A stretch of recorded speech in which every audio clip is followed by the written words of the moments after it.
So you're about to buy your first home, but you're unsure where to even begin. In this video, I'm gonna be revealing 5 things that you must know in order to save you from overpaying, save you added stress, and also save you from getting the shock and awe of unexpected cost. Let's face it, the real estate game has changed big time with the new NAR rules that are in place. Not knowing all the steps to take could end up costing you thousands of dollars. What's up, everyone? Anthony Esposito with eXp Realty, your local real estate expert right here in the Cleveland, Ohio area. I've helped countless people buy and sell real estate. If you have any questions or you need help as well, feel free to contact me directly here or go in the description below. Click on my calendar link, book a call with me. Either way, I'd love to help you out like I have many others. So without further ado, let's dive into these 5 must-know things when you're buying your first home in order to save you thousands of dollars and eliminate a lot of stress. So first up is the major change to real estate of how it works. That is the buyer-broker agreement. This contract, it has to be signed before an agent can even take you to show a house. You cannot enter the house until you have it signed, except for open houses. That is the only exception that you can tour a home and get inside. Outside from that, you have to sign one of these agreements. It's either a one-time showing agreement, a exclusive agreement, or a non-exclusive agreement. Those exclusive and non-exclusive, they will have expiration dates on them. The one-time showing, it's for that house, that date, that time, and then it is done. What's nice about these is it breaks down and it creates more transparency, so you know as a buyer exactly what you're getting.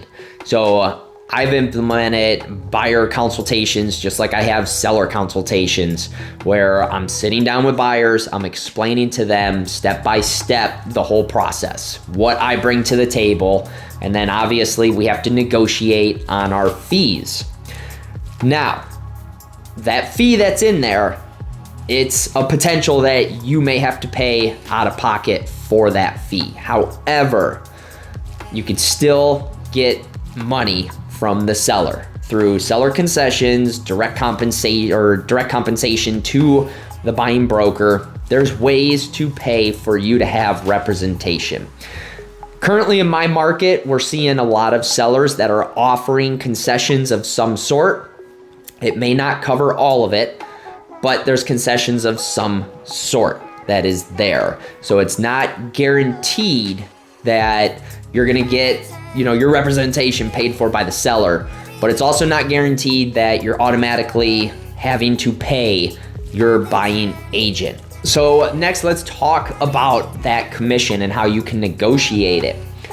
It makes it nice with the new rules that are in place to have that contract, because you as a buyer have that power to negotiate what your agent is going to make. In the past, it was always whatever the seller was netting from the sale. There was that percentage that was taken out from the listing brokerage for their services to list the house, to put it on the MLS, to essentially find a buying brokerage. Out of that percentage that it was broken up into 4 different ways. There was the listing brokerage got a cut, the listing agent got their cut, the buying brokerage got a cut, and then the buying agent got a cut. Now it's completely separated. The seller, their agreement is just between the listing brokerage and their agent. The buyer agreement is between the buying brokerage and your agent that you choose. So you didn't really have a say on what your agent was getting paid. It was totally up to the seller, whatever they agreed upon with their agent for the buying brokerage of how they got paid. Now, again, there's the potential that you may have to pay out of pocket for representation, but there's also a potential that you may not. Like I said, this in my market, there's a lot of sellers that are offering concessions of some sort. As first-time homeowners, or first-time home buyers, I should say, there are also incentives and perks that lenders are giving, which I'll get into that in a little bit. There's another step down the line that I'll get into with those. But it makes it nice because you can do everything from a flat fee to a percentage, you know, whatever you want to negotiate. And depending on the services that you're looking for is going to depend on, you know, the fee or the, you know, the amount that you're willing to pay. It just really varies between each one. So this is why you want to end up interviewing agents just like sellers interview agents to see who is going to be the best fit, because the cheapest cost may not be the best fit. The most expensive cost may not be the best fit. You need to find who you are comfortable with, who you can trust, who you feel that is going to have your best interest, and then come to an agreement for terms of the commission of how much they're going to make. If you don't like what they have to offer, but you want to work with them, negotiate just like you would be, you know, buying a car when you're trying to bring the price down, or obviously when you're trying to buy a house and you're trying to get the price down, you're negotiating. Do the same thing before you sign that paperwork. Make sure that you are satisfied with everything in that contract, including that commission. Tip number 3, let's talk about budgeting for those upfront costs outside of down payment. And this is that, you know, unexpected cost that you may not know. So, you know, every buyer, especially first-time buyers as yourself, you get laser focused on the down payment because you always hear either 3.5% for FHA, and the misconception is 3.5% for conventional, which conventional is actually 3%, believe it or not. So you get laser focused on that down payment, and that's all you're worried about is how much do I need to have to put down on a house. That's not the only cost. There's closing costs that come into play, and that is going to be title fee. That is going to be your mortgage fee for the lender with all their fees added on. Now, there's also in the new era the potential for the agent commission. So all 3 of those, down payment, closing cost, and then agent commission, those can add up really quick. There is the inspection cost that generally comes out of the buyer's pocket for the general home inspection and radon, you know, all sorts of those. You can negotiate those to see if the seller will cover it. But those are typically a few $100s. It's an added cost, yes, but it's not like a big added cost. Closing costs are gonna be expensive. Down payment, gonna be expensive. If you cannot find a seller that's willing to pay concessions or pay for your representation, that can get expensive. This is where the thousands of dollars could come in. So you're gonna wanna do like a cost calculator, kind of see where things are at if you wanna go on it for your own. Or the easier route, if you are all in and you're like, hey, we have the down payment, you know, I'm ready to go, we are ready to go, have your lender break everything down. They will be able to tell you like different cities, different, you know, price ranges of what's in your budget. They'll be able to break down every little detail. Pretty close to a good estimate with your home insurance, with your taxes, with your full-on monthly payment at it with the mortgage. If you have like a FHA, you're gonna have mortgage insurance on it for the life of the loan, so there's gonna be that cost that's added in. Have them break it down and you will see your exact monthly cost with the interest rate that you are getting in different areas. But you gotta get, you know, your budget on par. You gotta get ready for the potential to have to pay for all of this stuff. And if you can only afford down payment, closing costs, that's okay. You can still get representation. You just need to then have your agent negotiate, and this is where their skills are gonna come in play and how you feel about them, that, you know, you either get concessions for closing cost or you have the seller pay for their fee directly to eliminate that cost out of your pocket. So there's still a chance. It might take a little bit longer, it might not. It really depends on what market you're in. So tip number 4, depending on where your budget is at, and it's gonna have to be kind of high, and back, you know, years in the past, first-time homeowners, they typically didn't have a budget for this, for the most part. Some of you did. Now, as the age is increasing for first-time homeowners, more and more people are more financially stable. They're, further along in their careers. They have a little bit more money. Typically, it just really depends. Everybody's situation is different.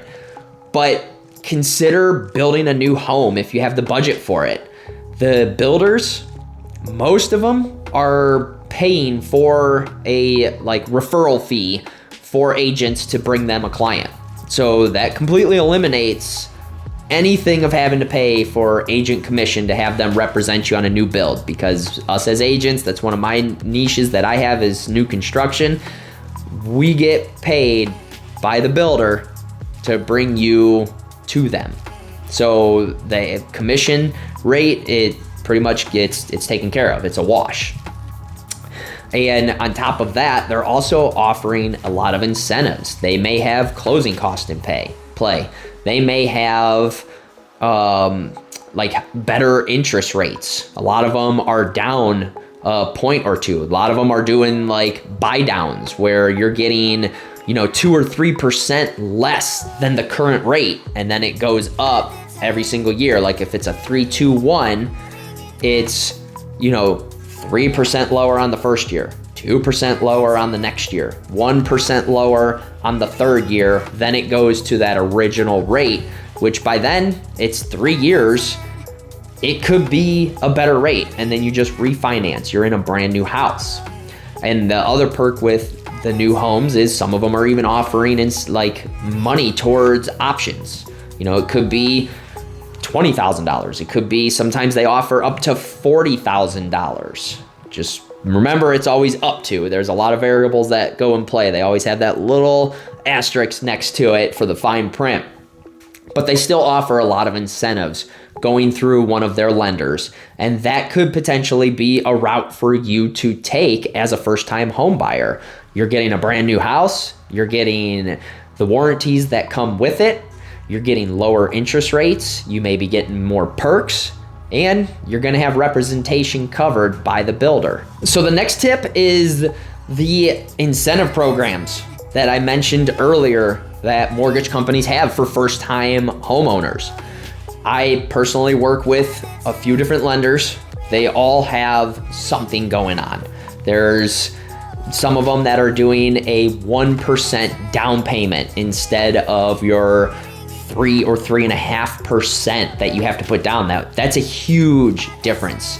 Some of them are offering less closing cost, or they're paying for a portion of closing costs. There's tons of incentive programs that could potentially be out there to help you with your first home that you're ready to purchase and you're excited about.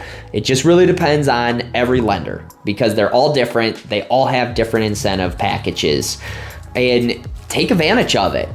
It's a soft pool for them to pull your credit. So if you are 100% ready to go, you want to buy your first home, go ahead, have them pull your credit. It doesn't really factor, it doesn't take a huge hit like it does if you're purchasing a car, for instance. It's not a hard pool. It's a very soft pool. It doesn't hurt you. Or if you're not ready and you're just kind of shopping around, you're just dipping your toes in the water, just call around. If you don't know any lenders, let me know in the comments down below. I work with multiple lenders, like I said, that are licensed in a bunch of different states, if not all of them. And they can help you out. They can just tell you what incentives they have going on because every month is something different. So take advantage of it.